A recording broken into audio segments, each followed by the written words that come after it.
நான் கையை தட்ட சொன்னாலும் கையை தட்டாதீங்க. அது ஒரு சிலருக்கு தான் இவ்வளோ கை தட்டுதலாக இருக்கும். மனதுருகி பிரார்த்திக்க வேண்டிய நேரத்தில் கையை தட்டக்கூடாது. கையை தட்டி வேலை ஜெபம் பண்ணி வேலை. உருக்கமாக உங்கள் வியாதிகளுக்காக உருகிற வேலை தான் அது. நான் பாடுறேன், நான் மட்டும் தான் பாடின்னு இருக்கணும், நீங்கள் எதுவும் கேட்கக்கூடாது. உங்கள் வாழ்ந்த ஜபமாக இருக்கணும். இதுதான் ரகசியம். அல்லேலூயா. அப்போ இனிமேல் நான் கையை தட்டன்னு சொல்ல வேண்டிய அவசியம் இல்லையே. கையை தட்டி சொல்லியே நான் சோர்ந்து போனேன். நான் சொன்னால் தான் கையை தட்டி பழகியும் போனீங்க இல்லையா? ஒரு நல்ல அருமையான சாட்சி சொல்கிறாங்க. யாராவது கை தட்டுவாங்களா? அப்படியே மை மறந்துருப்பீங்க, கற்சல மாதிரி. ஏதோ ஒரு ஆள் கை தட்டுனா பின்ன கொஞ்சம் 1-2 சத்தம் கேட்கும். சாட்சி எப்படியோ அதற்கேற்ற கைத்தாளத்தை கொடுங்க. தேவனை மகிமைப்படுத்துறது. சரியா? ஓகே, இன்னைக்கு வாசிக்க போகிறோம். சங்கீதம் 90:8 ஆண்டவர் என்ன சொல்ல? என் அக்கிரமங்கள் உமக்கு முன்பாக இருக்கிறது, என்னுடைய பாவங்கள் உடைய முகத்திற்கு முன்பாக வெளிச்சமாக இருக்க. என்னுடைய பாவங்கள் அந்தரங்க பாவம். ஒரு மனிதனுக்கு மிகப்பெரிய பாவம் எது? என்ன பாவம்? அந்தரங்க பாவம் தான். இந்த அந்தரங்க பாவம் உமக்கு முன்பாக வெளிச்சமாக இருக்கிறது. நம்ம மறைத்திருந்தாலும் அவருக்கு முன்பாக வெட்ட வெளியில் இருக்கிறது, வெளிச்சமாக இருக்கிறது என்று சொல்லுகிறார். பொதுவாக பாவங்களுக்கு தண்டனை உண்டு என்று சொல்லுகிற ஒரு ஊழியம் ஜீவ ஒளி தான். அப்படியானால் ஒரு சகோதரிக்கு எப்படி தண்டனை கொடுத்திருக்கிறார் என்பதனை பார்க்க வேண்டிய ஒரு கட்டாயம். ஒரு வசனத்துக்கு ஒரு சாட்சி. 2017 ஒரு அரசு வேலையில் இருக்கிற ஒரு ஸ்திரீ என்னிடத்தில் வந்தாள் ஜெபத்திற்கு. அவள் ஒரு பிரச்சனையை சொன்னாள். இதே மேடையில் இங்கே சாட்சி சொன்னவள். அன்னைக்கெல்லாம் ரெக்கார்டிங் சரியாக இல்லாதனால அது டெலிகாஸ்ட் பண்ண முடியாது. அது மட்டும் இல்லை, சிலருடைய பிம்பங்கள் டிவியில் வராத அளவுக்கு நான் ரொம்ப கவனமாக பார்த்து கொள்ளுவேன். இப்போ ஒரு மாணவி ஒரு சாட்சி சொல்கிறான்னு வைங்களா, அதை மேக்சிமம் ஒளிபரப்ப மாட்டேன். தங்களுடைய பாவங்கள் அறிக்கையிட்டு ஜோம் பண்ணுறவங்க வெளியே சொல்ல மாட்டேன். 2, கணவன் மனைவி ஒருவர் சாட்சி சொல்லுவாங்க, அது புருஷனுக்கு பிடிக்கான்னு எனக்கு தெரிஞ்சால் அந்த சாட்சியை ஒளிபரப்ப மாட்டேன். ஆனால் அதுக்கு பதிலாக நான் சாட்சியை மறைமுகமாய் சொல்லுவேன். எந்த சாட்சி என்னிடத்திலிருந்து விட்டு போவதில்லை. ஆனால் அந்த மகள் ஒரு சாட்சி சொல்வதற்கு முன்பாக அவள் தன்னுடைய வியாதியை சொல்லுகிறாள். என்ன சொல்லுகிறாள் என்று சொன்னால், என்னுடைய யூரின் பழுப்பும் இரத்தமும் கலந்ததுமாக கடந்து போகும். நம்பர் 1, உலகத்தில் இப்படி ஒரு ஸ்மெல் இருக்காது, அப்படி ஒரு ஸ்மெல் உண்டாகும். நான் அரசு மருத்துவமனையில் வேலை பார்க்கிறபடியினால் அரசு மருத்துவர்கள் தலைகீழாக நின்று சிகிச்சை அளித்தார்கள், ஒரு பிரயோஜனமும் இல்லை. தமிழகம் முழுவதும் சென்று எல்லா விதமான மருத்துவமனைகளையும் சென்று நான் மருத்துவ சிகிச்சை பெற்றிருக்கிறேன். இந்த வியாதி என்னை விட்டு நீங்கின பாடில்லை. போகாத சபை இல்லை. இந்த சபைக்கு போகிற அது பெந்திகோ சபை. இப்போ எல்லாருக்கும் மருத்துவமனை போயது. இப்போது ஆர்சியில் விடுதலை கிடைக்கலன்னா, சிஎஸ்சியில் விடுதலை கிடைக்கலன்னா எங்கே போகிறாங்க? பெந்திகோ சபைக்கு தான் போகிறாங்க. ஆனால் பாவத்தை விட்டுட்டு இல்லை போகணும், இல்லைன்னா பாவத்தை கொண்டு வந்து இங்கே இறக்கி வைக்கணும். அதையும் செய்ய மாட்டாங்க. ஒன்று இறக்கி வைக்கிறது, ஒரு இடத்த ஆண்டவர் ஆயத்தம் பண்ணி இருக்கிறார், அது இறக்கியும் வைக்கிறது இல்லை, அவங்களுக்குள்ளேயே சுமந்துருவாங்க. ஆனால் விடுதலை வேண்டும். உள்ளத்தை திறப்பதில்லை, இருதயத்தையும் திறப்பதில்லை. இன்றைக்கு நம்ம லேவிய ராமத்தில் அவர் என்ன சொல்லியிருக்கிறார்? என் கட்டளைகளுக்கு செவி கொடுக்கலைன்னா ஏழத்தனை வாதைகளை அனுப்புவேன் என்றுதான் ஆண்டவர் சொல்லியிருக்கிறார். அல்லேலூயா. இப்போ அந்த சகோதரி மேலும் சொன்னார்கள், உச்சம் தலை உள்ளங்கால் வரைக்கும் ஒரு வலி, அதுக்கும் பெயின் கில்லர் மெடிசின் போட்டு போட்டு போட்டு என் உடல் மரத்து போய்விட்டது, இனி மாத்திரை எடுத்தால் நீ செத்தே போயிடுவாய் என்று மருத்துவர்கள் சொல்லிவிட்டார்கள். அது மட்டுமல்ல, கணவனால் வருகிற ஒரு அம்பு, ஒரு தைத்தல், ஒரு சிறிதளவும் அன்பில்லாத ஒரு புருஷனுடைய அடியும் இடியையும் இந்த உடம்பு தாங்க வேண்டும். அது அனுதினமும் தவறாமல் எனக்கு கிடைக்கும் என்று சொல்லுவார். அடுத்தபடியாக சொல்லுகிறாள், யூரின் வெளிப்படாமல் இருக்கிறதுக்கு நான் ஜெபம் பண்ணுவேன். யூரின் வெளிப்படாமல் இருக்க நான் ஜெபம் பண்ணுவேன். என் பச்சைக்கு சொல்கிறேன்னா பாவம் எவ்வளோ கொடியது என்பதனை காட்டுவதற்காக. ஆனாலும் கர்த்தர் அடிக்கடி யூரின் தான் வெளியேற்றுவதற்கு அவர் தீர்மானிப்பார். நான் கழிவறைக்கு சென்றால் 1 மணி நேரம் வரைக்கும் டிராப்பாக தான் ஒவ்வொரு துளிகளாய் யூரின் வெளியேறும். அப்பொழுது என்னுடைய உயிர் கரைந்து போய்கொண்டு இருக்கும், கதறி அழுவேன் என்று சொல்லுகிறாள். ஒரு சும்மா கையை தட்டுங்க. அப்பொழுதுதான் உங்களுடைய புத்தகத்தை பார்த்தேன். ஃபோனில் பேசினார்கள், நேரு வர சொன்னேன், வந்து இவ்வளவு காரியத்தையும் சொல்லுகிறார்கள். அப்பொழுது ஆண்டவராகிய தேவன் எனக்கு வெளிப்படுத்தின காரியம் சங்கீதம் 98 தான். திரும்பவும் அதை வாசிப்போம். எங்கள் அக்கிரமங்களை உமக்கு முன்பாகவும் வைத்திருக்கிறேன். அந்தரங்க பாவங்களை உன் முகத்தினுடைய வெளிச்சத்திலும் நிறுத்தினீர். அதாவது அவர் நல்ல வெளிச்சம் இல்லையா, அவர் சூரிய பிரகாசம் இல்லையா, சூரியனை போல நல்ல வெளிச்சமாக இருக்கிற தேவன். அவருக்கு இன்னொரு பேருண்டு, அவர் அக்னிமயமான ஒரு தேவன், சுட்டரிக்கும் அக்னி இல்லையா. அப்போ அவருக்கு முன்பாக நீங்கள் மறைத்து வைத்திருக்கிற பாவங்கள் எல்லாம் எனக்கு முன்பாக வெளிச்சமாக இருக்கிறது. நம்ம நினச்சிருவோம் மறைவான இடத்துல அந்த பாவத்தை செஞ்சோம், ஆண்டவர் மன்னிச்சிருப்பார், இல்லை ஆண்டவர் தண்டிச்சிருப்பாருன்னு. பாவ நிவாரண பலி செலுத்தப்படாத எந்த பாவமும் மன்னிக்கப்படுவதில்லை, தண்டனைக்குரியது தான். இந்த வசனத்தை ஆண்டவர் எடுத்து சொல்லி, என்ன பாவம் செய்தாய் என்று ஆண்டவர் விசாரிக்க ஆரம்பித்தார். மணிக்கணக்கில் எல்லாமே சொல்லிட்டான்.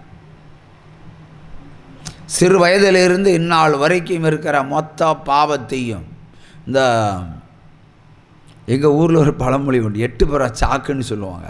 அது வத்தல் மிளகு சோம்பாயில் சாக்கு கட்டுவாங்க, அரிசி சாக்கு, அதுதான் நாங்கள் சொல்லுவோம்.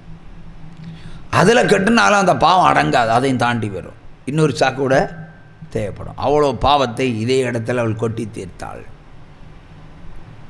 உடனே சொன்னார், பாவ நிவாரண பலி நீ மருத்துவத்துக்கெல்லாம் கொடுத்துருக்கல்ல, குணாகல, பாவ நிவாரண பலியை செலுத்தி தப்பித்து போ என்று சொன்னார்.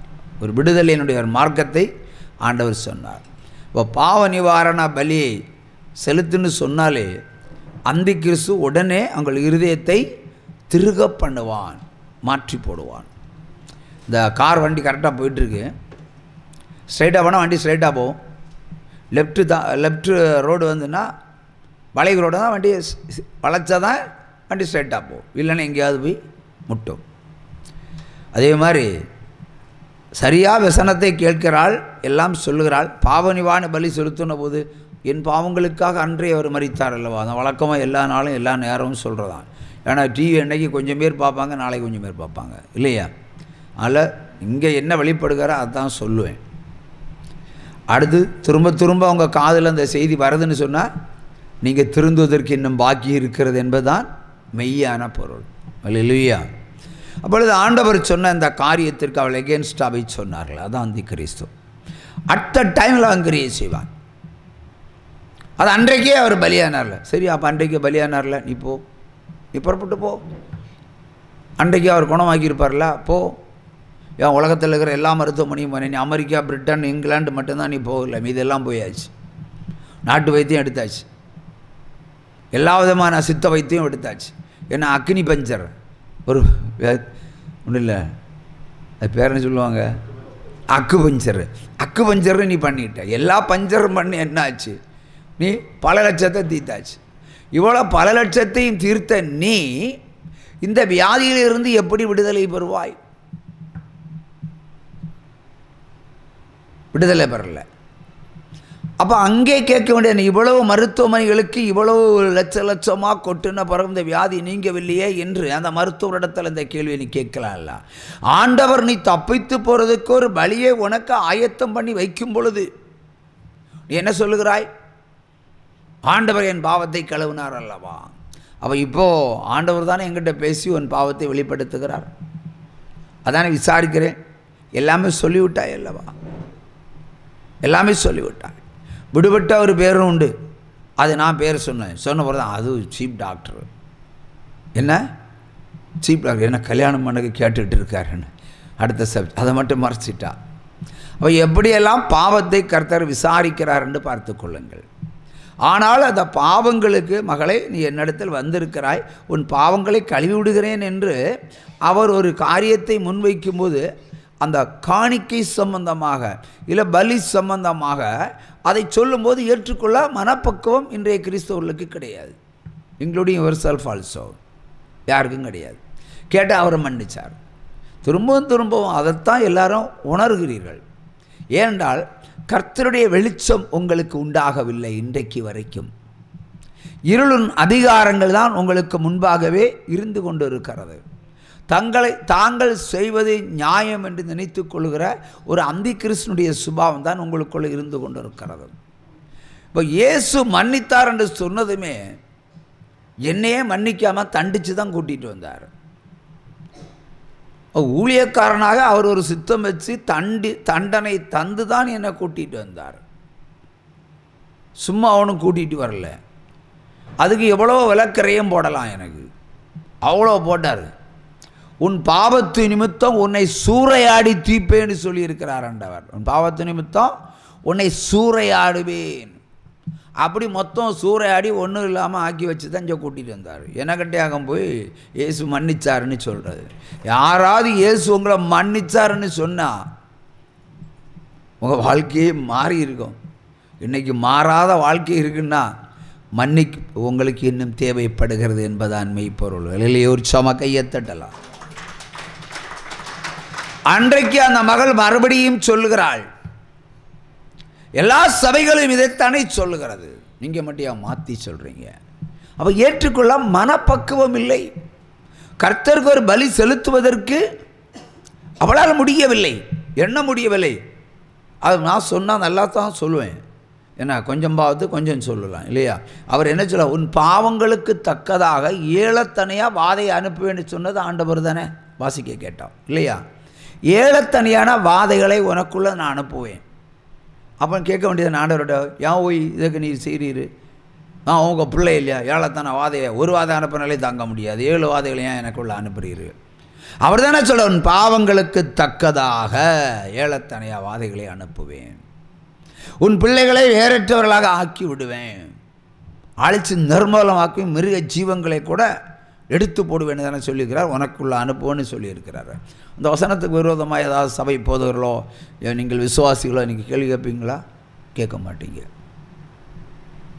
அந்த மகளுக்கு புத்திமதி சொல்லி, நீ உனக்கு இருக்கிறதோ இல்லையோ, இல்லைன்னா வீடை விற்றுக்கோ, நான் இப்படி தான் சொன்னேன். உள்ளதை உள்ளபடி சொல்லுது என் வேலை. ஓம் வியாதி நீங்கி பிழைக்கணும்னு சொன்னான். இனி கணவனோட சேர்ந்து வாழணும்னு சொன்னான். நீ வீடை விற்கிறியோ, காரை விற்கிறியோ, என்ன விற்கிறியோ, நீ செஞ்ச பாவத்தினுடைய அக்கிரமத்திற்கு பரிகாரம் செலுத்தினால் நீ சொல்லப்பட்ட மொத்த வியாதியும் ஒத்த வினாடியில் கர்த்தர் சொஸ்தமாக்கி தருவார் என்று பிராபசி அனுப்பினார். உற்சாகமாக கையை தட்டினார்.